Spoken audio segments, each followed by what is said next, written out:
अस्सलाम वालेकुम। SM news के साथ मैं हूं सैयद मुक़द्दर रज़ा। SM न्यूज़ स्टूडियो में खुशामदीद। खबरों के सिलसिले को मज़ीद आगे बढ़ाते हुए खबर शामिल करते हैं गुजरांवाला से।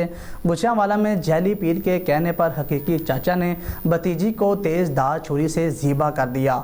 मुलजिम को एयरपोर्ट से गिरफ़्तार कर लिया गया है। इसी हवाले से मज़ीद बात करते हैं अपने नुमाइंदे रफ़ाकत अली से। रफ़ाकत अली, बताइएगा क्या तफ़सीलात हैं आपके पास? जी बिल्कुल, गुजरांवाला में जैली पीर के कहने पर हकीकी चाचा ने भतीजी को तेज़धार छुरी से ज़िबा कर दिया। SHO बिलाल ने अपनी पुलिस टीम के हमरा पेशा वराना महारत और जदीद टेक्नोलॉजी की मदद से मुलज़िम को एयरपोर्ट से गिरफ़्तार कर लिया है। गरजाक पुलिस के मुताबिक मुलज़िम मोहम्मद अकरम सेकना मलकावाला सियालकोट को एक जैली पीर ने बताया कि 3 माह पहले तुम्हारी बेटी समिया और 10 रोज़ कबल तुम्हारी बीवी सकीना बीबी को तुम्हारी भतीजी उज़मा बीबी ने तवीज़ डाले थे, जिससे दोनों 3 माह के अंदर अंदर फौत हो गई। मुलज़िम को इसी बात पर रंज था।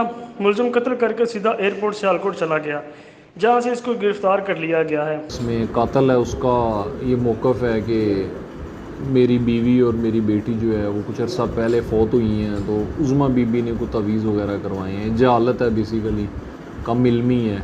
इसमें उसने अपने साले के साथ मिल के मारा है। अब उसके साले को तो यहाँ पे नहीं पहचाना गया था। मुलज़िम उसी दिन जिस दिन उसने ये वक़ूआ किया है वो बैरून मुल्क फ़रार हो रहा था। एयरपोर्ट से उसने टिकट पहले कराई हुई थी, वो हमने डिटेन कर लिया था।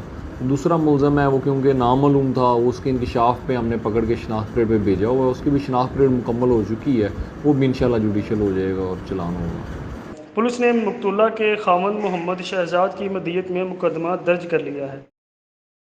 वजह यह है कि ये वक़ूआ होने से एक हफ़्ता पहले हमारी मामी फ़ौत हुई थी, तो मैं अफसोस करने गया था। तो उधर उसने कहा कि तुम्हारी बीवी ने तवीज़ डाले हैं और मैं नहीं छोड़ूंगा उसे। उसको एक हफ़्ता बाद ये आए हैं, मेरा मामू और उसका साला, और उन्होंने ये कर दिया। अच्छा, अब आपका क्या मुतालबा है? मुतालबा यही है कि सख्त से सख्त सज़ा हो उसे।